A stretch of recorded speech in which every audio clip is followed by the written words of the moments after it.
છોટાઉદેપુરમાં સ્થાનિક સ્વરાજ્યની ચૂંટણીને લઈને ઉત્સાહભર્યું વાતાવરણ જોવા મળી રહ્યું છે ત્યારે સાંસદ જશુ રાઠવા પોતાના પરિવાર સાથે મતદાન મથકે પહોંચીને મતદાન કર્યું।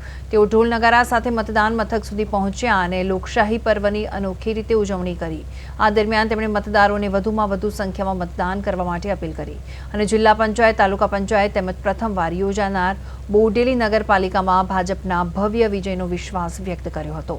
છોટાઉદેપુરમાં ઉત્સાહભર્યું મતદાનનો માહોલ જોવા મળી રહ્યો છે ત્યારે સાંસદ જશુભાઈ રાઠવાએ મતદાન કર્યું અને ઢોલ નગારા સાથે મતદાન મથકે પહોંચ્યા અને લોકોને વધુ મતદાન કરવા માટે અપીલ પણ કરી।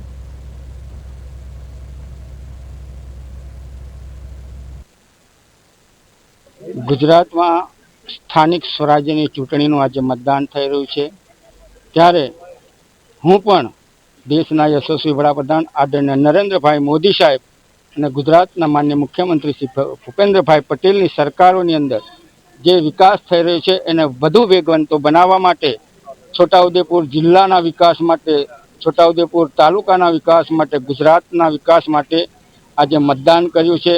અને આજે હું આશા વ્યક્ત કરું છું કે છોટાઉદેપુર જિલ્લાની અંદર જિલ્લા પંચાયત સ્પષ્ટ બહુમતીથી આવશે। સાથે તાલુકા પંચાયતમાં પણ કેસરીઓ લહેરાશે અને બોડેલી નગરપાલિકામાં પણ ભારતીય જનતા પાર્ટી સત્તામાં આવશે।